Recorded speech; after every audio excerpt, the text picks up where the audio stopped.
Lafaz Allah dalam keheningan nafas.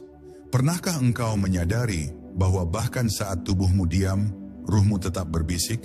Dan bisikan itu, meskipun tak terdengar oleh telinga manusia, tetap mengucapkan satu nama yang paling suci. Allah. Ini bukan sekadar puisi spiritual, tapi kenyataan ruhani yang telah lama disaksikan oleh para pencari hakikat. Sebab dalam setiap tarikan dan hembusan nafas, jiwa manusia sebenarnya sedang berzikir. Karena itu sebagian wali menyebut bahwa zikir tertinggi bukanlah yang paling nyaring, melainkan yang paling tersembunyi, yang terjadi secara alami dalam nafas yang tak disadari. Nafas adalah rahasia antara hamba dan Tuhannya. Tidak ada satupun makhluk yang bisa hidup tanpa nafas, dan tak satupun bisa menciptakan nafas itu sendiri.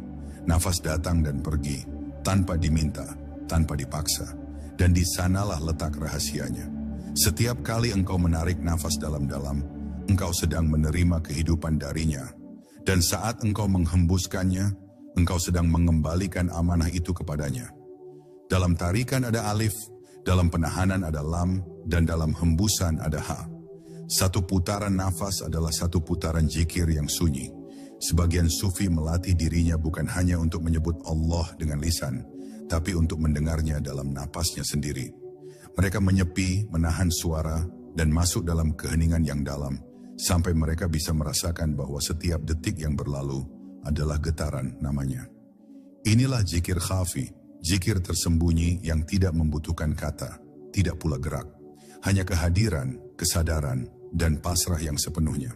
Dan anehnya, dalam keheningan itulah, mereka justru merasa lebih dekat daripada saat suara menggelegar di keramaian zikir lisan.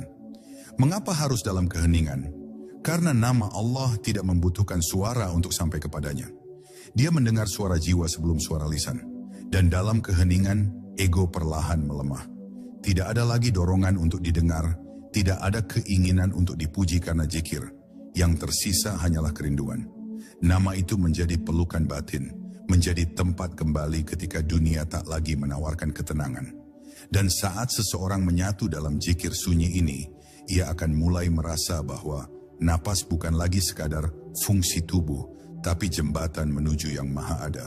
Ada rahasia lain yang lebih dalam. Dalam setiap nafas yang mengandung lafaz Allah, sejatinya ada pancaran cahaya yang tak terlihat. Cahaya ini bukan cahaya fisik, tapi cahaya rasa, cahaya basirah. Ia masuk melalui dada yang bersih dan menetap di hati yang pasrah. Karena itu, ketika seseorang benar-benar menyadari zikir dalam nafasnya, ia akan menjadi lebih peka, lebih lembut, dan lebih cepat menangkap isyarat dari langit. Ia akan melihat dengan mata yang lebih tajam dari mata lahir, dan mendengar dengan telinga yang lebih dalam dari sekadar pendengaran biasa. Zikir nafas ini bukan untuk ditunjukkan. Ia bukan kehebatan yang bisa dijual atau kebanggaan yang bisa dipamerkan. Justru ia adalah jalan peluruhan, tempat ego dilarutkan, bukan ditinggikan. Maka tak heran bila para wali menyembunyikan amalan ini dari orang banyak. Mereka tidak ingin zikir ini menjadi rutinitas kosong atau hiasan diri. Sebab zikir ini bukan sekadar metode, tapi cara untuk menyatu. Menyatu dengan kehendaknya, dengan waktunya, dengan keheningan yang hanya bisa dirasakan, bukan dijelaskan. Dan pada akhirnya, bila engkau telah bisa merasakan nama Allah berdetak dalam nafasmu, maka engkau telah memasuki bab baru dari perjalanan spiritual. Bukan lagi sekadar mengenal dengan akal, tapi mengalami dengan rasa. Bukan lagi mendekat dengan teori, tapi melebur dengan hakikat. Dan sejak saat itu, engkau akan tahu bahwa zikir bukan hanya amalan ibadah, tapi adalah cara semesta berbicara kepada Tuhan.